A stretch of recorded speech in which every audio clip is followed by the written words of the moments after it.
Welcome to Around the Peninsula. I'm Specialist Tyler Ferris. The days are long and the work is hard, but these airmen are not complaining. Air Force Sergeant Jennifer Stye tells us why, after 59 years, airmen still volunteer for this opportunity. I'm the vocal leader on the road, so I run a lot of the vocal rehearsals. I'm part of the lighting crew, so I'm responsible for all the bright flashing lights that are on the set. And I'm also part of the truss assembly, so I lift a lot of heavy equipment with my teammates. The team performs close to 130 performances in just 10 months. They learn more than just how to perform together. Finding that little bit of energy that you don't know you have, but you know you need to finish the mission. Had someone asked me before the tour if I thought that I could work 16 to 18-hour days every day with very few days off, I would have told them they were crazy. Being in this sort of environment, you really learn very quickly how to get along with a wide variety of people. You live together, you work together, you eat together. I mean, there's really no escaping, and it teaches you a lot about the kind of person you need to be to make a cohesive team effort work well. But I'm stuck in colder weather, maybe tomorrow. Their hard work doesn't go unnoticed by the crowd. Air Force Staff Sergeant Jennifer Stye, Osan Air Base, Korea. Tops in Blue took the airmen to bases all around the world. There's always been a friendly rivalry between the different U.S. military branches. Catoosa Private Hyobin Kwok tells us how two of these rivals compete for bragging rights in Area 4. Some of Area 4's best athletes gathered at Camp Walker's Kelly Field to compete in the annual Area 4 Army vs. Navy flag football game. This goes back about 119 years between two colleges, the Navy College and the Army College.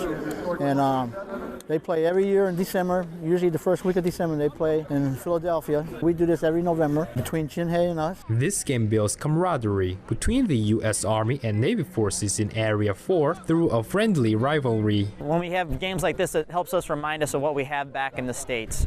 And for us, I think it's a big benefit. And to really keep us a strong fighting force anywhere we go, that when we come together and do these events, it still lets us have that tie to our American heritage. The Navy defeated the Army with a final score of Navy 21, Army 20. As the Navy element, we're the underdog. And each year, you know, like I said, the Army puts together a great team, and we have to match up with them. As we say, you know, go Army. No, not today. Go Navy. Beat the Army always. Catoosa Private Kwok Hyobin, Camp Walker, Korea. This is the first time in 4 years the Navy has beaten the Army in Area 4. Feeling at home takes on a whole new meaning in Osan. Sergeant Farrah Pritchard visits a new facility to see why. Shopping in Korea can be fun, but the Army and Air Force Exchange Service here at Osan wants to offer something different. Recently, the Osan Exchange introduced the AFN's new branding initiative. Today is our brand opening.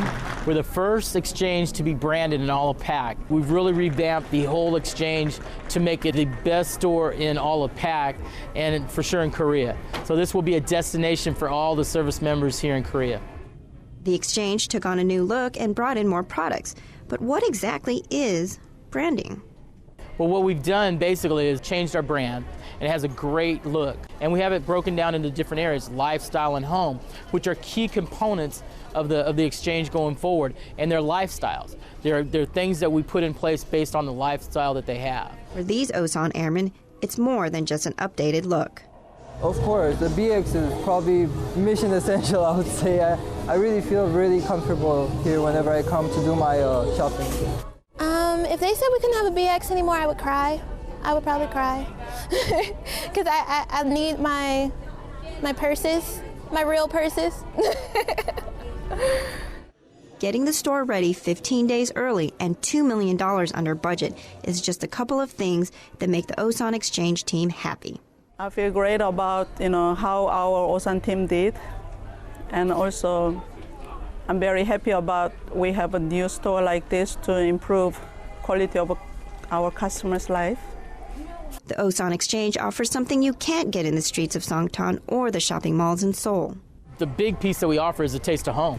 I mean, the brands and the styles that we're bringing in are things that they got back in the States. I mean, when they come here, this is the U.S. to them. Even though the rebranding offers something different, it's also something familiar. I'm Technical Sergeant Fair Pritchard, Osan Air Base, Korea. AFIS plans to upgrade the exchanges in the Pacific in the next few years. Looking into colleges early is a great way to get ahead of the game. Specialist John Barry takes us into the process with a student looking to get ahead while in Korea. Good morning to all. College fairs are a great way to learn more about which college you want to go to. But that process is harder in Korea with limited access to college campuses.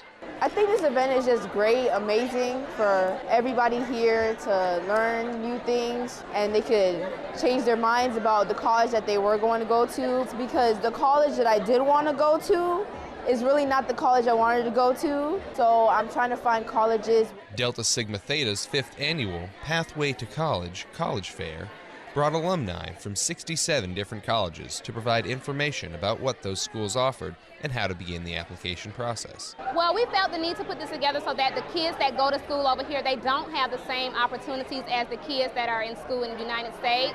So we put on this event so that they too could have the same opportunities and know about the different colleges and the different universities that are in the United States that they don't get to hear about by being here in Korea. The college fair also offered workshops on preparing for college, tuition assistance, and getting your paperwork together, bringing experience from the alumni to students on the peninsula. Specialist John Barry, Yongsan, Korea. Students from all across the peninsula attended the college fair. A fraternity that began humbly in Washington, D.C. with 4 members is flourishing with over 700 chapters serving communities across the globe. Army Sergeant Moses Ward attends a celebration of public service. The Korean-based Lambda Xi chapter of the Omegas hosted a banquet at USAG Yongsan's Dragon Hill Lodge. The Rock Hard Qs demonstrated their commitment to community service by awarding scholarships. $5,000 goes to Sarah Kim, Seoul American High School. I'm very grateful because I think it's a very generous thing to do. I'm glad that I'm lessening the financial burden my dad has, and hopefully in the future, when I'm also financially secure, I hope to be as giving as Omega Psi Phi fraternity has to me. Tonight's event was about giving back to the youth to provide a given way for any individuals in Korea to further their education and benefit from Omega. Army Sergeant Moses Ward, Yongsan, Korea. The Rock Hard Qs have contributed more than $300,000 over the past 13 years. Members of the Yongsan community got together at a special event to open their wallets for students of the Seoul American High School. Specialist John Barry took the opportunity to jump in and see what they're doing. Service members and families gathered at the Seoul American High School's gym to participate in the Seoul American High School's annual Holiday Bazaar. The bazaar is hosted by the Parent, Teacher, and Student Organization, or PTSO. We have our annual Holiday Bazaar that's going on that we use to support the raise funds for the students at the Seoul American High School. And we use this for enrichment programs, activities, award systems, and things that the students may be asking for.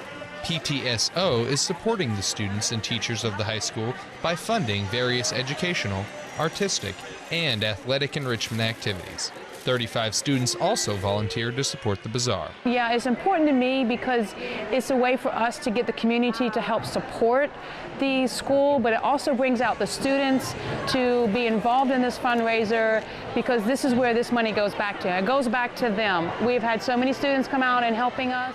The bazaar offered a variety of items for customers to purchase. It's a wonderful feeling. I enjoyed this. It makes me feel very happy and very proud that I can help raise money that's going to help the students in all different ways. This bazaar is the biggest fundraiser for the PTSO. Specialist John Barry, Yongsan, Korea. More than 500 people visited this year's Holiday Bazaar. That was around the peninsula for Thursday, November 29th. From all of us at AFN, enjoy your evening.